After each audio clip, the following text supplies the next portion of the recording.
Hey guys, welcome back to the channel as always. Now we have recently entered Q4. Now as LEGO investors we get very excited about Q4, and if you don't know what Q4 is, because the term is branded around a lot on YouTube, it's basically the fourth quarter of the calendar year and therefore comprises of the months of October, November and December.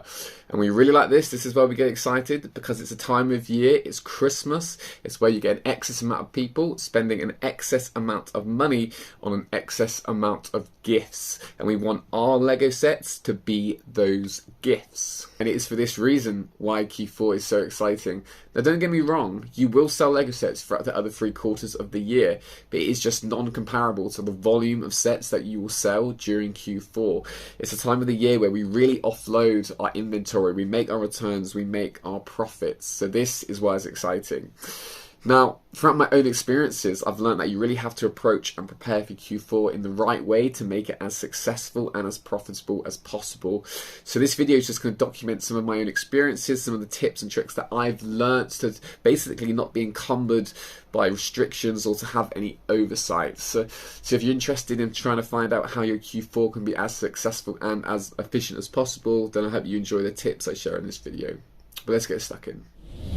Okay, so the first point I want to discuss is selling on eBay and selling fixed priced listings on eBay. Because if you are a regular seller on eBay, you will know that eBay routinely roll out final value fee offers. And these can be like £1 ending or maximum £1 ending fees, or 70% up to about 80% off the final value fee you pay for your listing. And these are great. We want to really utilize these offers because obviously if you're paying less fees, you're making more profit. Now, as I said, these offers generally are rolled out every 2 weeks. So when you're selling throughout the year, you don't really have to plan ahead on what you're going to sell, because you know another offer is going to come along. So you just list what you want to sell now and then list what you want to sell later when you get another offer. However, what you will notice is when you get closer to Christmas, these offers become a lot more sparse and eBay become a lot less fruitful and a lot more Scrooge-like. I mean, I remember distinctively a period last year, I think it was between November and December, and I don't think there was a final value fee offer for about 3 to 4 weeks. And, this is not really that surprising because eBay know we want to sell during Q4, as I previously mentioned, because it's the biggest gifting season of the year. They really don't have to incentivize us to sell our listings because we want to make the money. But the thing is, you don't want to put yourself in a position where you don't have final value fee listings available, so your options are either selling for full fees or not selling at all.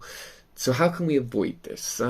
Well, one thing we can be confident of is that there will be a final value fee offer, at least at some point in November. And what else that we know as a fact is that per final value fee offer, eBay actually grants you 100 listings to sell as part of that promotion. So this is good. This gives us a lot of room for things to sell. Now let's just say for a moment that you had 20 sets in your portfolio that you want to sell this Q4. That's great, but let's say there are only 20 different sets, but you've got multiple quantities of each set.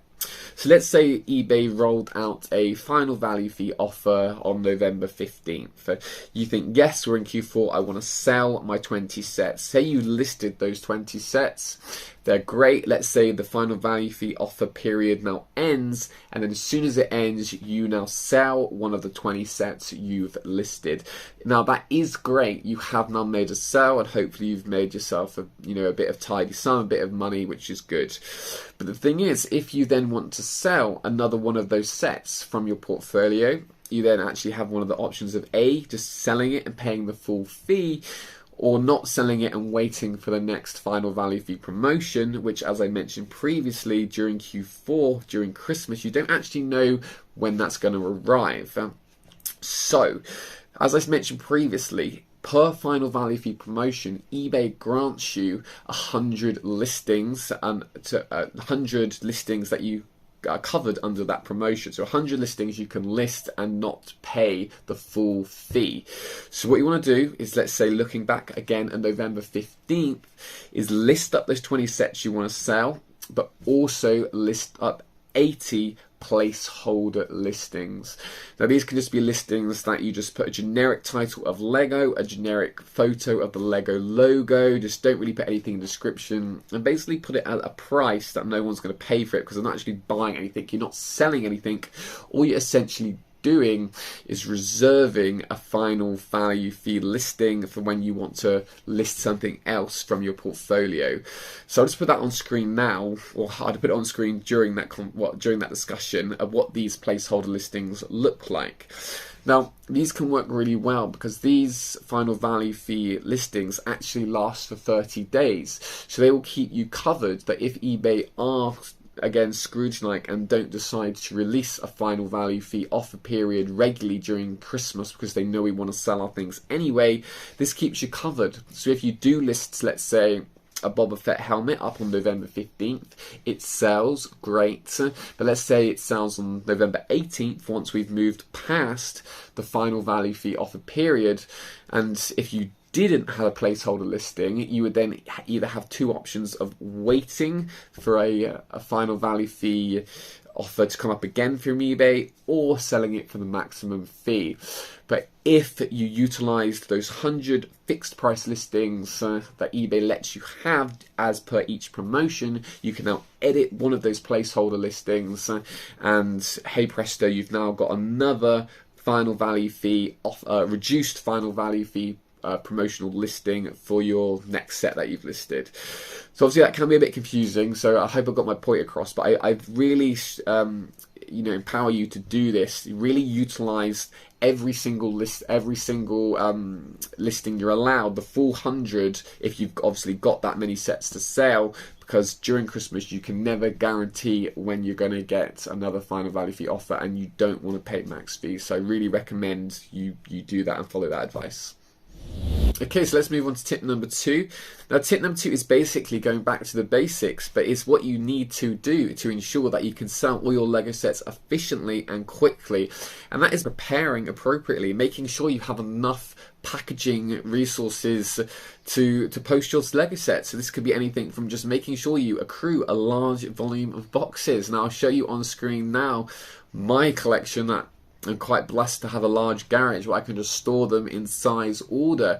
So basically, as soon as I sell a Lego set, I can just pick out the right box and basically streamline and make the whole packaging process as part of selling much quicker, so I'm not burdened by it, and I can just really, snowball and just keep wrapping and posting these Lego sets out as quickly as possible. So you really want to try and gather as many boxes as you can throughout summer moving forward. But obviously it's not just boxes, it's just making sure you've got your packaging materials to go in those boxes. So this can be obviously keeping your packaging that comes with the sets you buy, but also I recommend just buying a standard paper shredder. I mean, then any junk mail you get in the post, you can then put directly in the shredder, and then you've got some nice material that you can use to put within your Lego set boxes to protect them. And also, obviously, tape. Just make sure, again, this is boring stuff, but it's essential stuff. Just make sure you've got enough parcel tape. So obviously, once your Lego sets are selling, you've got no restrictions for why you can't post the Lego sets out as quickly as possible, and obviously move on to the next set, because things will happen thick and fast during Q4, and you want to make sure that you've got everything in place to really make it, as I said, as smooth as possible to make the most money as possible. Okay, and lastly, I want to discuss with you guys the importance of choosing the right courier service, but also choosing the right method of posting. Now, this has always had importance, but for us in the UK, it's had much more amplified importance because we've had real nationwide Royal Mail strikes over the last month or two, and they're going to continue moving forward up until Christmas. So now this is important to consider because during Q4, during Christmas, the volume of parcels that do get sent means a lot of parcels do go missing.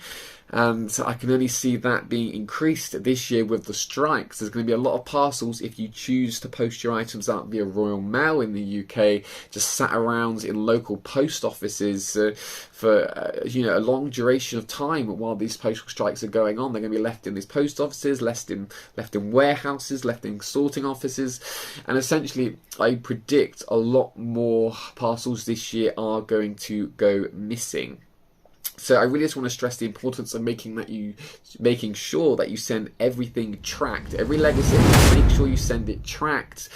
You know, you've got yourself covered, because the last thing you want to be dealing with this Q4 is when you're, as I said, trying to be as efficient as possible, getting sets out the door, is dealing with buyers from previous sets you've already sold saying their parcel hasn't turned up, etc. And then you have to go through the process of doing a Royal Mail claim, which obviously takes the time for them to do the investigation. And, you know, it's basically all time consuming stuff, and you really don't want to get involved with that. Now, if you obviously post things tracked, things can still go missing, but you just have the tracking number there, and it's just easier to claim if things go missing. But the thing is, I can also predict that there are going to be a lot of buyers that may take the opportunity to try their luck if you don't send something tracked this year, anticipating that they just might be able to convince you that they haven't received their item. I don't, you know, obviously, hopefully that won't be the case, and we don't like to wish that of people that they would do this kind of conning behaviour, but basically there might be a lot of chances out there this year that are going to be aware of the fact that parcels might go missing, and you just, if you send your parcels tracked, you've got yourself covered. And as I said, you really don't want to get caught up. Your time's too precious wrapping Lego sets that if you're selling moving forward, rather than dealing with complaints of people that haven't received them for the ones you've already sold. And basically, if you send your items tracked, you can really just water down, filter out a lot of people that might be opportunistic con artists, essentially. But obviously, that is just for people might be genuine, you know, as well. As I said, a lot of parcels will indeed go missing this year, in my opinion. So obviously, we want to make sure we choose the right courier. Now, I always like to choose Royal Mail, and I always send my items tracked. The main rival here for the cheapest one would be Hermes, or it's now called Every. Now, personally, I know a lot of people have complaints with those because obviously the standards of how you receive your parcel is down to each specific driver and the manner and care and attention they look after each parcel. So I don't normally recommend you send things via Hermes or Every in the UK, just because unless you package it really secured, because the buyers of our sets want them to arrive in pristine condition, and we want to sell them via a courier service that's going to look after them in the manner that we've looked after them and stored them for years. So, you know, I still recommend you use Royal Mail, but just plan ahead, look at the strike dates, and make sure you keep good communication with your buyers and make sure that they're aware of any delays. And as I said, rule of thumb is make sure you send it tracked. Okay, so there we go. Now, they are my tips to basically try and make your Q4 as efficient and successful and as profitable as possible. That I am very excited for Q4, and as I'm aware you guys probably are too. Now, I will try and put out a video showing my entire Lego inventory, but just because obviously I'm quite an aggressive Lego reseller, I buy and sell, and for me personally, if I've kept a Lego set longer than 2 years, it's been a bad investment. So a lot of Lego sets I actually own in my inventory or in my portfolio now will be a hell of a lot different next year. So I will try and get a video out showing my complete inventory. It's quite difficult for me to do that because I'm not blessed with a lovely warehouse with good shelving to obviously have it all aesthetically pleasing for you guys to see. It is all stored in different dark and dungy places, so it will take me a bit of time to basically present it in the right way, but I will try and get that out just because I want you guys to see what I've got. But yeah, that's a little side note. But anyway, as always, thank you so much for watching, and I'll see you soon in the next video, and happy selling.